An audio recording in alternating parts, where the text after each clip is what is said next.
दिलं पाहिजे, नाश्ता दिला पाहिजे. आमचं म्हणणं नाही की तुम्ही कुणाला चारावं कुणाला नाही चारावं, पण डंके की चोट पे बोलो राजेश भैया, बोलो राजेश भैया, बोलो राजेश भैया.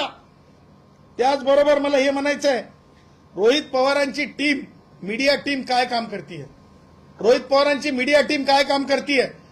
त्याचबरोबर तुम्हाला सांगतो, जे क्षीरसागर आहेत, संदीप क्षीरसागर, ह्यांच्या भेटीचं औचित्य काय, ह्यांच्या भेटीचं औचित्य काय, ह्या सगळ्या गोष्टी लक्षात घेता जे जरंगेसोबत लोक चालत आहेत किंवा गाड्यांमध्ये आहेत, या गाड्या ज्या आहेत, माझं म्हणणं आहे की हे जरंगेसोबतचं जे आहे, मी तुम्हाला पूर्वी म्हणत होतो, हे पॉलिटिकल अजेंडा सोबत पॉलिटिकली चालवलेली ही रॅली आहे.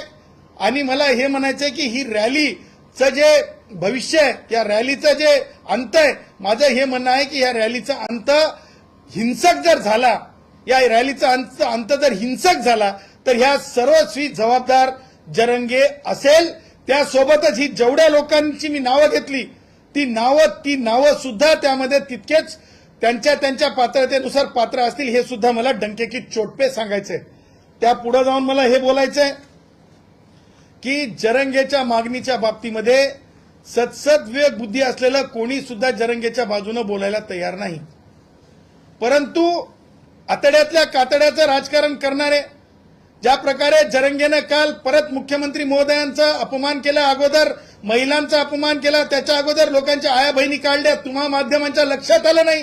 काल जरंगे बोलताना काय बोलला, जरंगे बोलला कोणत्या रक्ताचे आहेत, कोणत्या रक्ताचे आहेत, मला सांगा कोणत्या रक्ताचे आहेत. अशा प्रकारचं अपमानास्पद बोलणं, महिलांच्या बाबतीत अपमानास्पद बोलणं, याच्यावर आता तरी मी गुणरत्न, माझी ताई संसद रत्न आहे, सुप्रिया ताई संसद रत्न आहे ती, आणि मी गुणरत्न.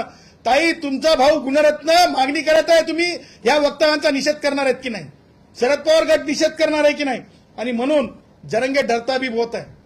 जरंगेच्या कथनीव आणि करणीमध्ये खूप फरक आहे.